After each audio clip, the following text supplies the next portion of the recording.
Okay, class 13। तो हम शैतान का अलग अलग जाल के बारे में देख रहे थे, राइट। तो पहला जाल हम बहस करना है तो वाद विवाद करना, उसके बारे में देख रहे थे। दूसरा डिवीजन ना, डिवीजन मतलब भाग ना। तो शैतान क्या चाहते हैं, लोग डिवाइड होने के लिए जाते हैं, अलग रहने के लिए जाते हैं। कि आज क्या क्या चीज़ के वजह से हमारा देश में डिवीजन है,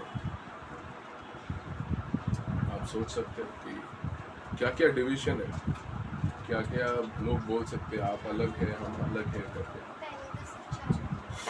शिक्षा मतलब कास्ट ना, शिक्षा भी हो सकता है। मैं ज़्यादा पढ़ा लिखा हूँ, आप कम पढ़े लिखे, वो एक डिवीजन हो गया ना।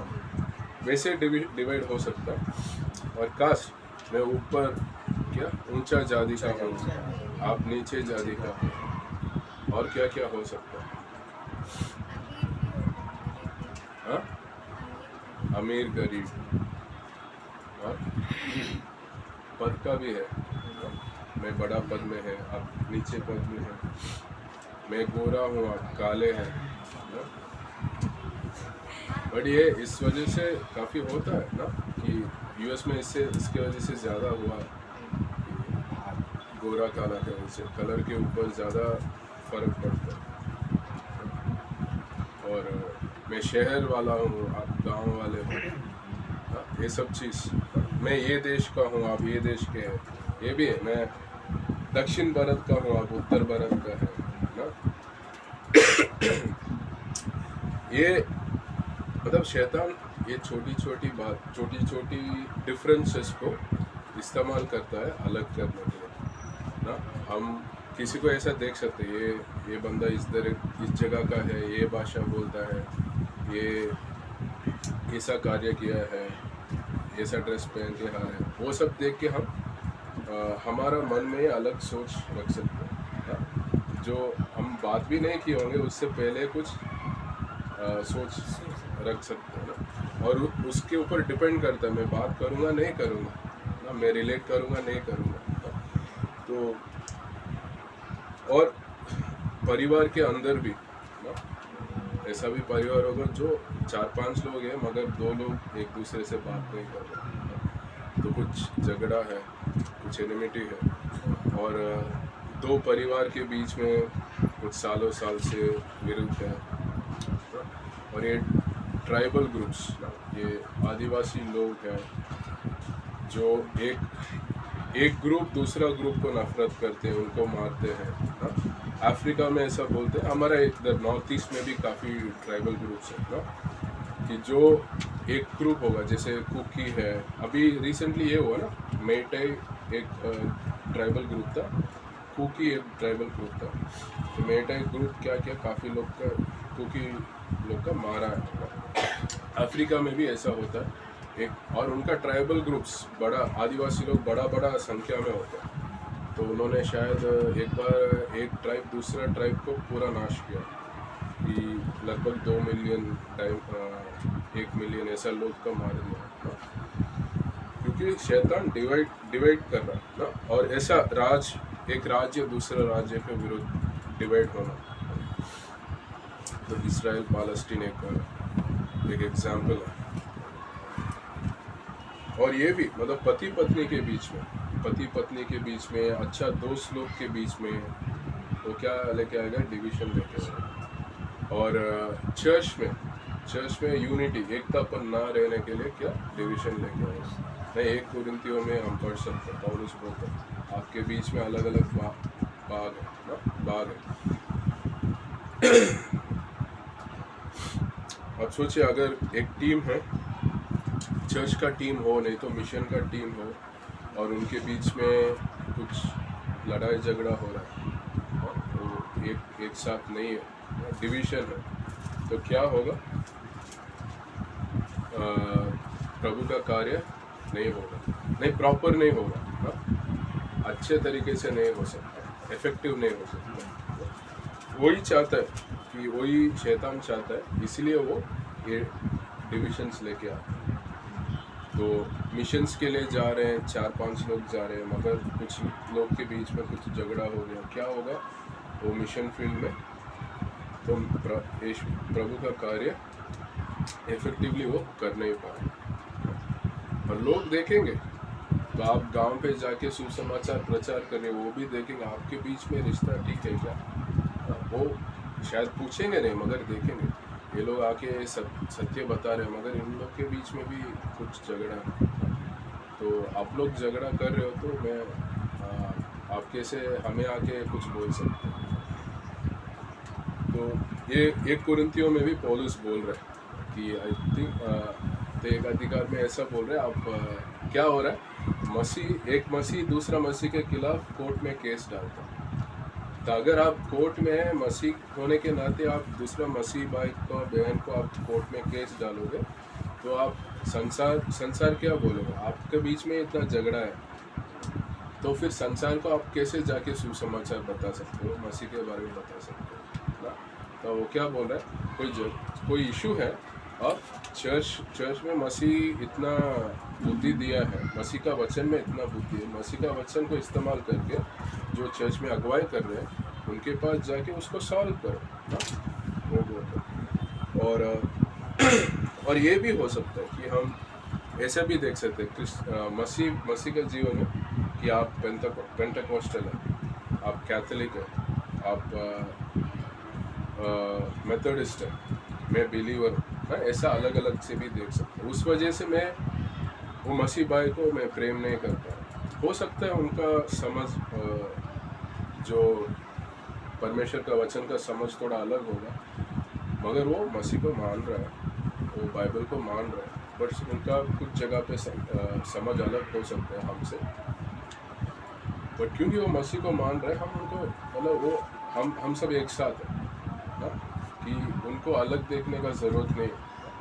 कैथोलिक का नहीं बोल रहा, बट जो लोग मसीह को मानते हैं उसको बोल रहा हूँ कि क्योंकि ये जो डिनोमिनेशंस है उसके द्वारा भी शैतान डिवीजन लेके आ सकता है। लेके आ रहा है क्या, मैं उनको अलग नज़र से देखूंगा ना, ये ग्रेटर ग्रेस नहीं है, ये कोई और कलीसिया का है ना, तो फिर क्या मैं प्रेम नहीं कर पाऊँगा, प्रेम नहीं कर पाऊँगा तो मैं कुछ मिनिस्टर भी नहीं कर पाऊँगा, उनको सच्चाई भी नहीं बता पाऊँगा कि एक दूसरे मिलके हम काम नहीं कर सकते, राइट।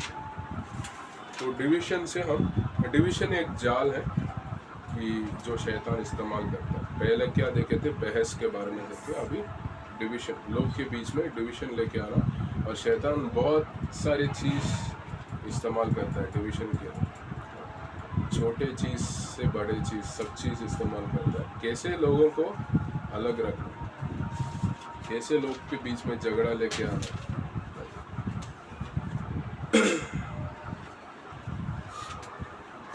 तो जब हम एक साथ रहेंगे क्या होगा, परमेश्वर का आशीष होगा, अभिषेक होगा, और हम शैतान का कार्य का हम विरुद्ध काम कर सकते हैं, और परमेश्वर का प्रभु का कार्य अच्छा होगा। ये भजन संहिता 123 पढ़ेंगे।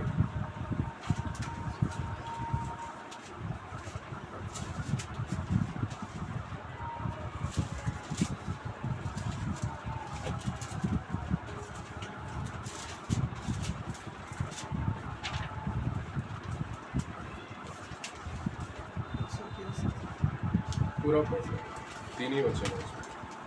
हे स्वर्ग में विराजमान, मैं अपनी आंखें तेरी ओर लगाता हूँ। देख जैसे एक मिनट, 133 मैं गलत बोल दिया, 23 नहीं, 133 है। देखो यह क्या ही भली और मनोहर बात है कि भाई लोग आपस में मिले रहे। यह तो उस उत्तम तेल के समान है जो हारून के सिर पर डाला गया था और उसकी दाढ़ी पर बहकर उसके वस्त्र की छोर तक पहुंच गया। यह हेर्मोन की उस ओस के समान है जो सिहोन के पहाड़ों पर गिरती है। यहोवा ने तो वही सदा के जीवन की आशीष ठहराई है। तो ये दूसरा वचन, ये पहला वचन एकतापन के बारे में बोलते हैं। वो कितना प्रसन्न होगा परमेश्वर को, कितना अच्छा होगा जब मसीह भाई बहन लोग एकतापन में प्रेम से रहेंगे।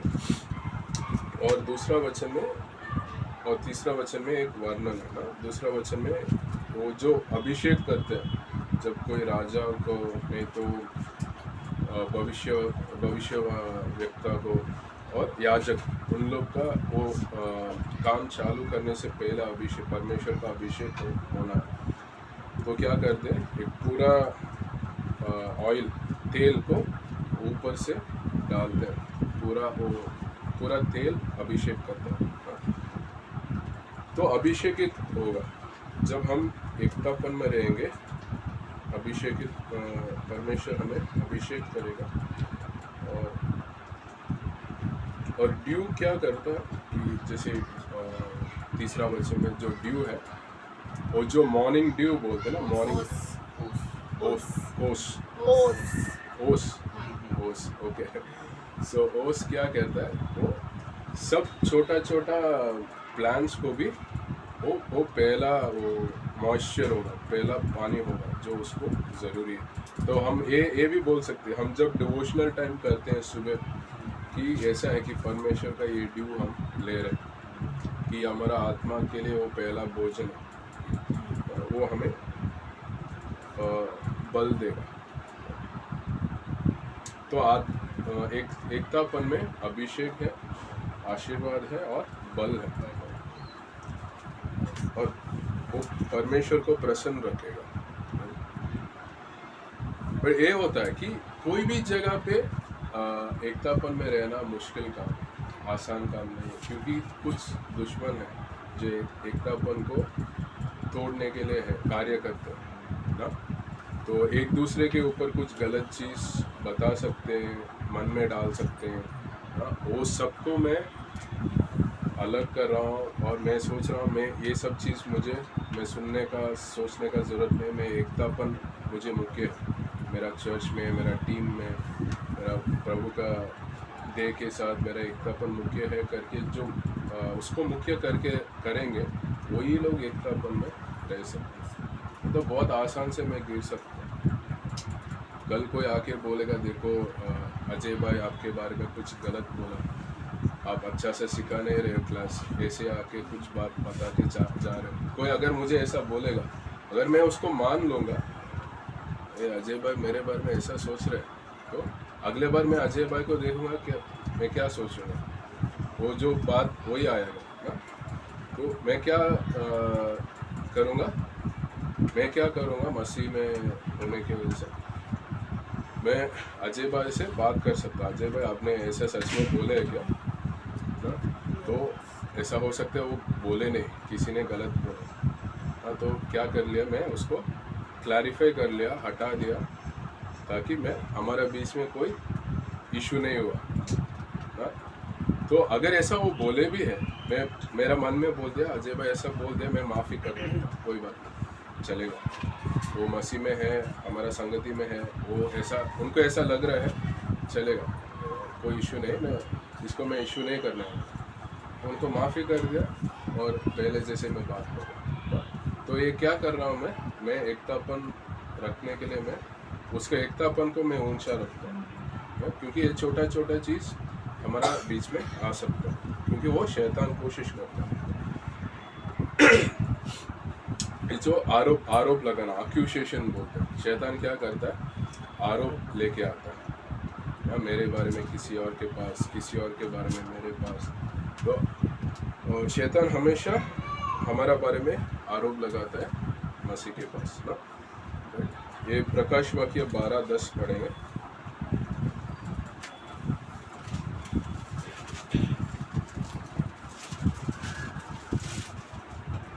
फिर मैंने स्वर्ग से यह बड़ा शब्द आते हुए सुना, अब हमारे परमेश्वर का उद्धार और सामर्थ और राज्य और उसके मसीह का अधिकार प्रकट हुआ है, क्योंकि हमारे भाइयों पर दोष लगाने वाला, जो रात दिन हमारे परमेश्वर के सामने उन पर दोष लगाया करता था, गिरा दिया गया। तो शैतान क्या करता है, हमेशा दोष लगाते रहता है। ऊपर ऊपर ठीक।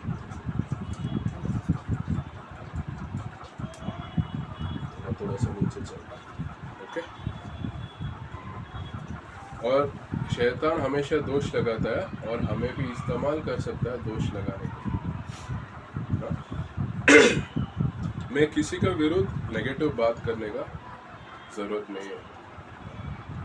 अगर सोचे कि मैं कोई कुछ गलत कर रहा है, तो बाइबल क्या कह रहा है कि मैं पहले उनके पास अकेले जाके बात करता। तो मैंने जानना है ऐसा सही से, मैं कुछ ऐसा देखा है, नहीं तो सुना है, तो मैं उसी से ये नहीं हो रहा है, वो स्थापित नहीं हो रहा है। मैं पहले उनसे बात करना, उनसे बात करके बात कर सकते हैं।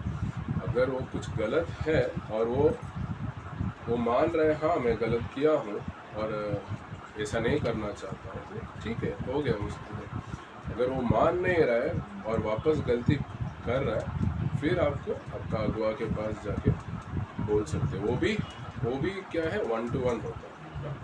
हमेशा ऐसा नहीं कि 3-4 लोग हैं उनके बीच में जाके, तो हमेशा वो 1-to-1 रखने में काफ़ी प्रॉब्लम्स सॉल्व होते हैं, राइट। कि इसका आई थिंक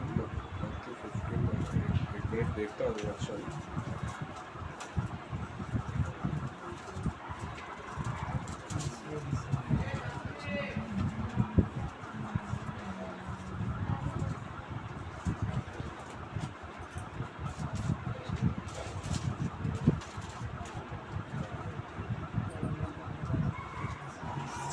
ठीक है, वो वचन बाद में देख लेंगे।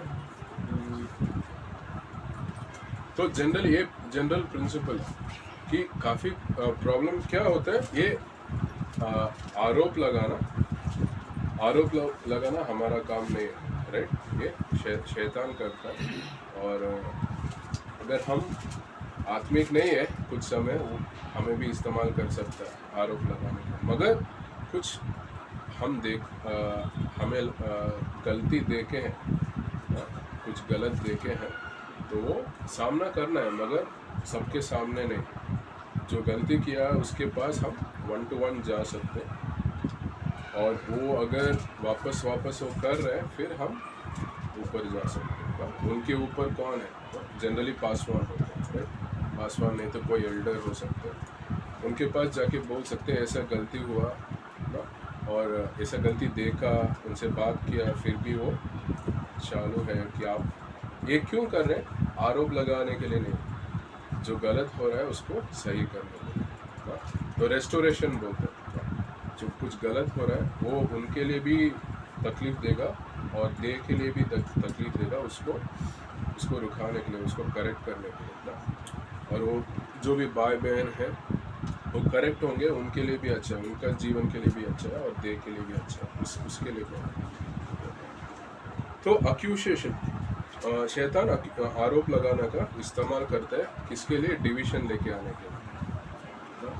हमने ऐसा प्लान किया, आपने वो प्लान नहीं किया, आपने ऐसा प्लान करिए, ये पूरा अच्छा नहीं हुआ ना।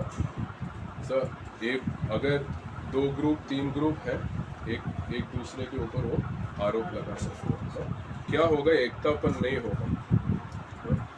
और क्या ठीक कर सकता है, क्या हमें एकतापन में रख सकता है, क्या हमें मतलब डिवाइड होने से बचा सकता है, कि परमेश्वर का प्रेम।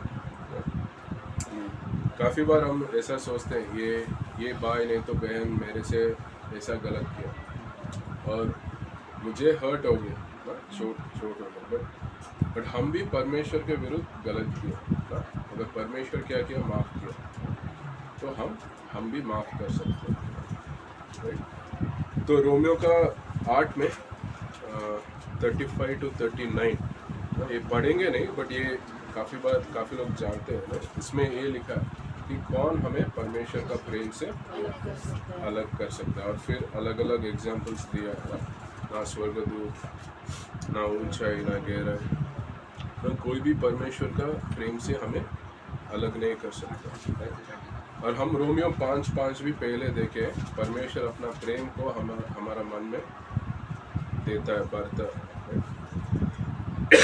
ये प्रेम के द्वारा हमारा बीच में जो भी डिफरेंसेस है वो उसको ये कर सकते हैं, उसको सॉल्व कर सकते हैं। कि जैसे अभी हमारा कॉन्फ्रेंस में देखिए कितना अलग अलग जगह से लोग आते हैं ना, इंडिया से, नेपाल से ना, अलग अलग जगह से लोग आते हैं ना। भाषा अलग है, उनका कल्चर अलग है, उनका ड्रेस पहनना, ट्रेडिशन सब अलग है, और हम सब मसीह में एक है ना। तो ये क्या है, क्योंकि मसीह का प्रेम हमारा जीवन में है, हमारा अंदर हमने ग्रहण किया है, हम सबको वो इकट्ठा किया, राइट। और ये भी बोलते हैं ना एक वचन प्रकाश वाक्य में कि परमेश्वर के सिंहासन के सामने यूहन्ना क्या देखा, अलग अलग जाति का लोग देखा जो उनको आराधना कर रहे हैं, अलग अलग जाति, अलग अलग गोत्र का लोग आराधना कर रहे हैं। परमेश्वर सबके लिए आए, तो ये डिफरेंसेस अच्छा है कि परमेश्वर अलग अलग लोग अलग अलग तरीके से बनाया है, हमें भेदभाव करने के लिए नहीं, हमें अलग देखने के लिए नहीं, सबके लिए परमेश्वर बनाया और सबको परमेश्वर मूल्य मानता है ना। सो हम वो डिफरेंसेस को हम परमेश्वर का प्रेम के द्वारा हम कवर कर सकते हैं, ठीक है। और तीसरा जाल हम देखेंगे डाउट, शक करना, ठीक है। तो शैतान अलग अलग चीज में, अलग अलग कार्य में हमारा अंदर शक लेके आ सकता है, परमेश्वर के बारे में, परमेश्वर का चरित्र के बारे में, परमेश्वर का उपस्थिति और मकसद के बारे में। ऐसा काफ़ी बोल सकते हैं। पहला ये देखेंगे परमेश्वर का वचन के बारे में ना। आपसे पता नहीं, आपसे कोई पूछे होंगे बाइबल क्यों परमेश्वर का वचन ना, कि वो कोई बोल सकता है पर ये तो बाइबल तो मनुष्य लोग लिखे, कैसे परमेश्वर का वचन हो गया। कोई ऐसा बोल सकते हैं बाइबल अच्छा बुक है और परमेश्वर का बुक नहीं, उसमें अच्छा सिद्धांत है, यीशु के बारे में बताए, अच्छा कहानी बताए, मगर परमेश्वर का वचन मैं नहीं मान सकता। मतलब लोगों का मन में शक लेके आ सकता है कि ये परमेश्वर, ये सच्चाई से परमेश्वर का वचन है क्या बाइबल, क्यों परमेश्वर का वचन है। और इधर लिखा है ये जोना 3 दिन मछली के अंदर था, कैसे वो जिंदा हो सकता, ये तो बहुत मुश्किल है, कैसे मैं मान सकता हूँ, ये तो क्या इम्पॉसिबल, असंभव लग रहा है। कैसे नोवा का आर्क में सब सारे जानवर आ गए, मैं नहीं मान सकता, ऐसा शक लेके आ सकता है लोग। संसारिक लोग का बोल रहा हूँ, जब वो बाइबल पढ़ेंगे। और ये भी बोल सकते हैं कि ये तो बहुत पुराना बुक है, पुराना किताब है, यहूदी लोग के लिए लिखा हुआ है, हमारे लिए नहीं, हम लोग इंडिया के हैं, हम लोग ये जाति का है, हमारा बुक अलग है, ये यहूदी लोग का है। और आजकल देखो इतना डेवलप हो गया, इतना साइंस बढ़ गया, आज ये बुक का चीज़ लागू नहीं होगा ना। लोग ऐसा अलग अलग चीज़ सोच सकते हैं, उनका अंदर सवाल और ये शक ऐसा डालेगा। मैथ्यू 18 ओके, पर देखेंगे उसके बारे में। तो ये अलग अलग टाइप का सवाल, हाँ ये बात है, मतलब शैतान हमेशा शक कैसे लेके आता, सवाल के द्वारा लेके आता ना। हवा का भी पूछा ना, परमेश्वर सच में ऐसा कहा क्या ना। तो अभी यूरोकॉन चल रहा है ना, पास्टर रोनाल्डो ये बोल रहे थे कि परमेश्वर भी सवाल करता है, शैतान भी सवाल करता है। परमेश्वर जो सवाल करता है वो अपने पास लेके आने के लिए करता है, और शैतान जो सवाल करता है परमेश्वर दूर से दूर लेके जाने के लिए करता है। जब आदम हवा ने पाप किया, परमेश्वर आके सवाल पूछे ना कि तुम लोग कहाँ हो ना, क्या उनके पास आने के लिए, राइट। केन एबल को मार दिया, खून किया, फिर भी परमेश्वर आके सवाल पूछा, राइट। बट वो उन्होंने केन को रेस्टोर करने के लिए सवाल पूछा, right? और शैतान सवाल पूछता है हमारा अंदर शक लेके आने के लिए।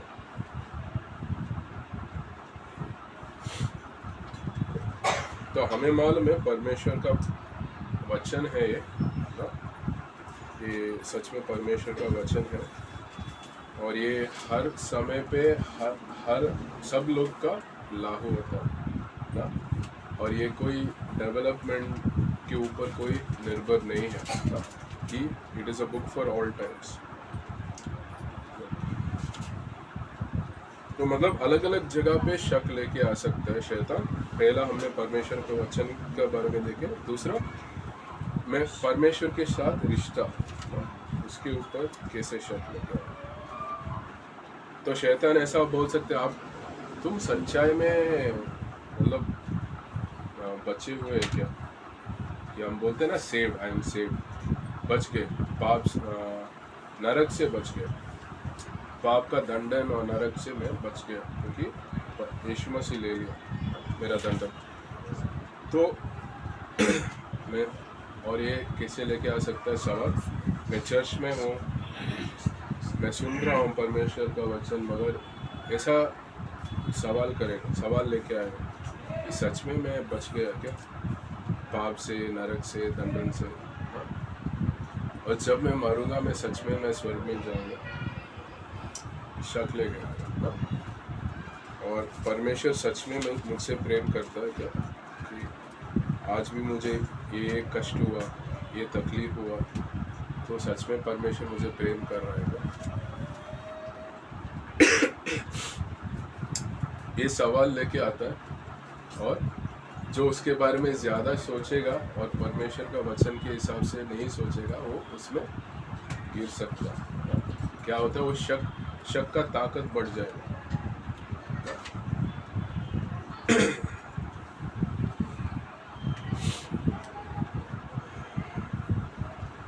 तो हम क्या करते हैं, हम वचन के ऊपर जाते हैं। वचन क्या बोलता है, परमेश्वर हमसे प्रेम करता है, परमेश्वर हमारा दंडन पूरा ले लिया है, और परमेश्वर का वचन बोलता है जो भी यीशु मसीह को मानते हैं उनका अनंतकाल जीवन है।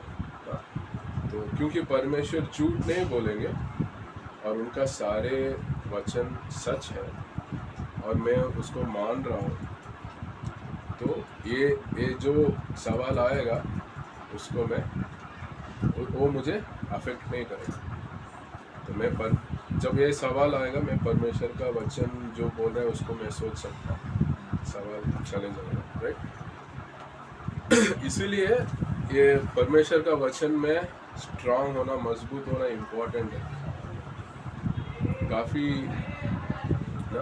काफ़ी जगह पे बाइबल क्लासेस नहीं है, काफ़ी जगह पे बाइबल के बारे में सिखाना कम है, और वो वचन में स्ट्रांग नहीं होते, और फिर ऐसा तूफान आएगा, आंधी आएगा, कुछ सवाल आएगा, वो गिर सकते हैं। तो वचन में जब मजबूत रहेंगे, तब जब ऐसा बोलते हैं ना, वो आग का तीर ना, एफिशियल 6 में फियरी डार्ट्स बोलते हैं। क्या बोलते हैं एग्जैक्टली, तीर है, तीर के सामने आग है, जला हुआ तीर, मतलब आग के साथ एक तीर है जिसमें आग है, क्या करता है, मारता है, फिर पूरा आग भी आ जाता है ना, फायर भी हो जाता है, पूरा नाश कर सकता। तो ये शक वाला सवाल क्या कर सकता, मेरा विश्वास को कमज़ोर कर सकता, नाश कर सकता। तो यीशु मसीह को भी देखो कि मत्ती 3 में अगर आप देखेंगे, हम पढ़ लेंगे, ठीक है।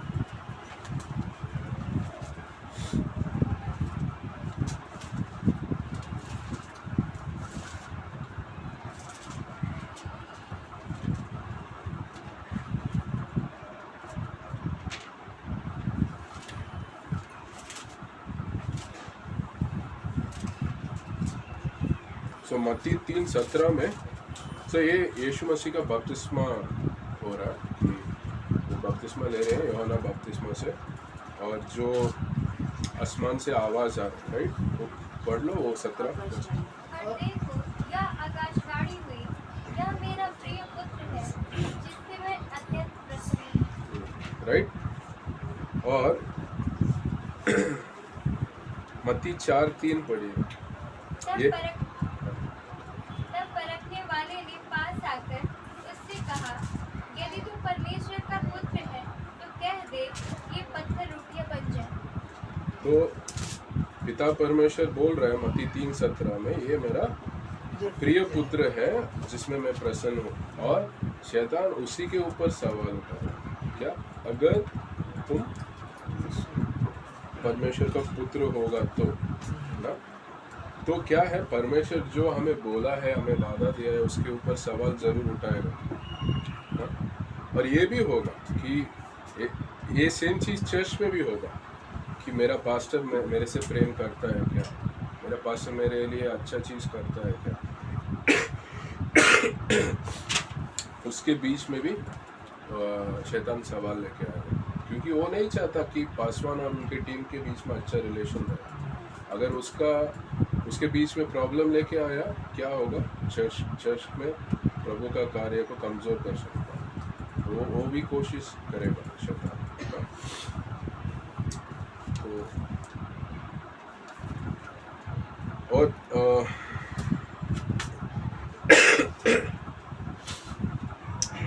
3 झूठ के बारे में बोला है पास्टर काल बोले। हाँ इसी का पहला है कि लोग ये झूठ है कि जो मसीह को मानते हैं लोग वो पाप नहीं करते। कुछ लोग सोचते हैं अगर मैं मसीह में हूँ, मैं विश्वास में हूँ कि मैं पाप नहीं करना चाहिए। उस वजह से क्या होगा, जब पाप करते हैं वो सोचते हैं शायद मैं मसीह में नहीं हूँ ना। तो ये एक झूठ है कि क्योंकि उनको शक आता है, वो जब पाप करते हैं, कुछ पाप किया, उनको शक आएगा मैं मसीह में हूँ क्या, मैं बचाया हुआ हूँ क्या ना? तो सच्चा क्या है, हमारा अंदर भी ये पुराना पाप का स्वभाव है और हम अभी भी पाप कर सकते हैं। शैतान और ये संसार का व्यवस्था सिस्टम है, ये सबके द्वारा अभी भी हम पाप में गिर सकते हैं। और हमारा पाप मसीह के जीवन के अंदर में आने के बाद कम होगा और हम जब पाप करते हैं हमें बुरा लगता है। पहले इतना बुरा नहीं लगता कि जब मसीह को नहीं जानते, फर्क नहीं पड़ता। राइट। सेकंड झूठ है कि लोग सोचते हैं कुछ पाप मैंने ऐसा किया है जो परमेश्वर माफ़ नहीं कर सकता। तो कल भी चर्च गेट में हम ये कल नहीं परसों चर्च गेट में हम कम्युनियन दे रहे थे। परसों सैटरडे क्या बोल रहे, सेकेंड पॉइंट ओके, कि मतलब ये दूसरा झूठ है कि कुछ पाप है जो मसीह क्षमा नहीं कर सकता।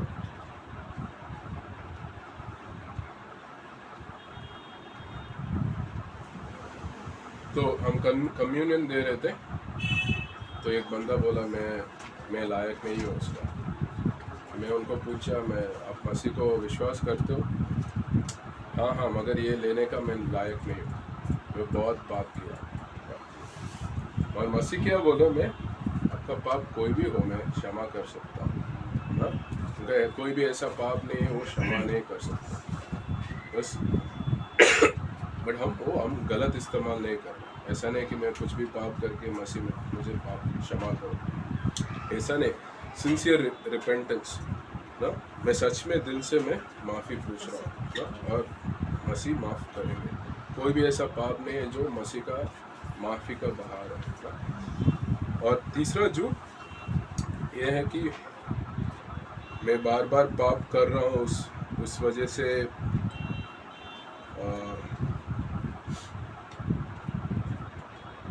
परमेश्वर सोचते हैं कि मेरा परमेश्वर टायर्ड हो जाते, थक जाते और मुझे माफ़ करना छोड़ देते।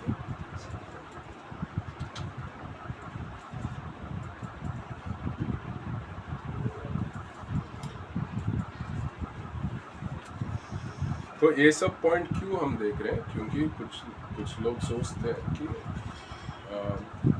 इटर्नल सिक्योरिटी का बात है ना, कि जब मैं मसीह में आ गया अभी कुछ भी मुझे मसीह से अलग नहीं कर सकता। मेरा मसीह के साथ जो अनंतकाल जीवन है वो हमेशा के लिए, वो कोई चेंज नहीं है। मेरा गलती, मेरा पाप उसको बदल नहीं सकता ना? मैं कुछ भी नहीं किया मुझे बचाने के लिए, मेरा अनंतकाल जीवन के लिए। तो सेम वे मैं कुछ भी नहीं, ऐसा कुछ भी नहीं चीज़ कर सकता हूँ जो वो अनंतकाल चीज़ से मुझे निकालने के लिए ना?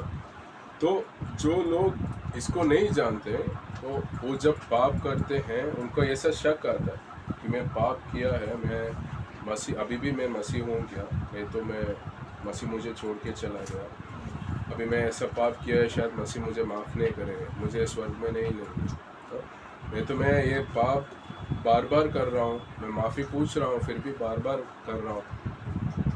शायद मसीह सोच रहे हैं कि ये कभी पाप करना नहीं रुकाएगा, मैं अभी से इसका पाप नहीं माफ़ करूँगा ना? ये सब चीज़ झूठ है जो शैतान इस्तेमाल करता है ना? शैतान इस्तेमाल करता है जिनको वचन में मजबूत नहीं है ना? और वो एक गलत सोच सकते हैं, राइट? और उसके वजह से क्या होगा, उनका विश्वास में शक होगा, उनका मसीह का जीवन में और विश्वास में शक होगा ना, ये झूठ की वजह से। और आप सोचिए कि आप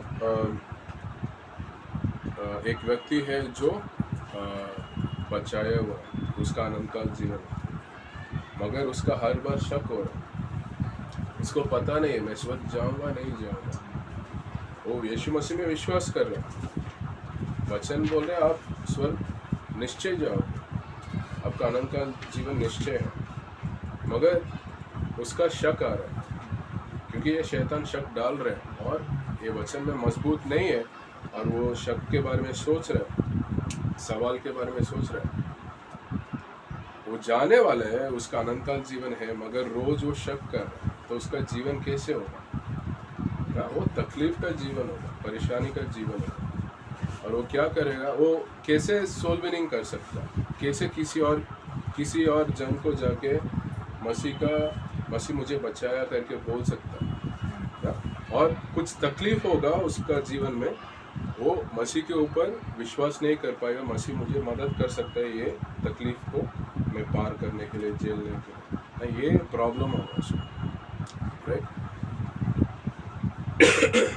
तो ये क्या देखें, परमेश्वर का वचन के ऊपर जो शक शैतान लेके आता है उसके बारे में देखें, और परमेश्वर के साथ मेरा रिश्ता, उसके ऊपर कैसे शैतान शक लेके आता है उसके बारे में।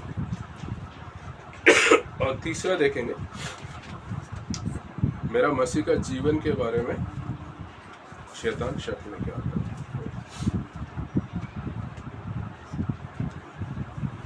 तो शैतान ऐसा सवाल लेके आ सकता है, बोल सकता है क्यों चर्च जाना है हर संडे, क्यों चर्च जाना है, क्यों बाइबल क्लास जाना है, क्यों आउटरीच जाना है, आप लोग तुम्हें ये करने से क्या, किसको क्या फ़र्क होने वाला है, कुछ हो रहा है क्या?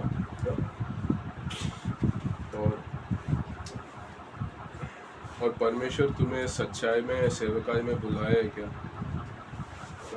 मुझे मेरा परिवार से ही 2-3 लोग पूछा, जब मैं जॉब छोड़ा मिनिस्ट्री के लिए, मेरा क्लोज परिवार लोग से पूछा कि तुम्हें सच में परमेश्वर बुलाया क्या मिनिस्ट्री में? ना उनका यकीन ही नहीं हो रहा कि मैं मिनिस्ट्री के लिए जा रहा हूँ करके ना, कि आपका और शैतान आपका जो आसपास बहुत करीब नज़दीक वाले ना उनको इस्तेमाल करते हैं ज़्यादा, क्योंकि उनसे आप ज़्यादा अच्छा हर्ट हो सकते हैं ना। आप उतना जान पहचान नहीं, वो कुछ बोलेगा आपको आपके विरुद्ध, आप उसको इग्नोर कर सकते हैं। और आपका परिवार में, आपका क्लोज फ्रेंड, चर्च में ऐसा कोई अलग बोलेंगे, क्या होगा, आपको हर्ट हो सकता है। और शैतान उन लोग का, आपका बहुत नज़दीक वालों को इस्तेमाल करेगा। तो कि बपतिस्मा लेने का ज़रूरत नहीं है, क्यों ये लेना है, बॉडी के साथ, चर्च के साथ रहने का ज़रूरत नहीं है। रहना है तो महीने में एक बार जाओ, क्रिसमस में जाओ, क्यों हर संडे जाना ना? कि मगर वचन क्या बोल रहा है?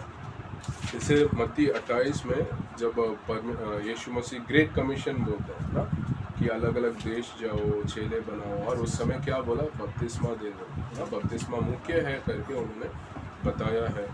और इब्रानियों 10:25 में ये लिखा है कि जितना बार हो सके आप इकट्ठा हो जाओ ना, संगति के लिए और परमेश्वर का वचन सुनने के लिए, आराधना करने के लिए। और हमारा जीवन लोगों का, हमारा जीवन भी बदल रहा है, और हमारा जीवन को परमेश्वर इस्तेमाल करेगा दूसरे लोग का जीवन बदलने के लिए।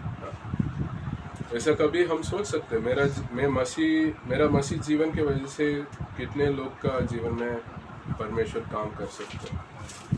आप आश्चर्य हो सकते हैं। बिली ग्राहम का सोचो, पास्टर कार्ल का सोचिए, डॉक्टर स्टीवंस का सोचिए, कोई भी पासवान को ले, सिर्फ पासवान नहीं, कोई भी अच्छा बिलीवर को ले लीजिए, कोई भी बिलीवर को ले लीजिए, कि आप एक भी व्यक्ति का जीवन आप बदले, मतलब परमेश्वर आपको इस्तेमाल किया उनको वचन दे के बदलने के लिए।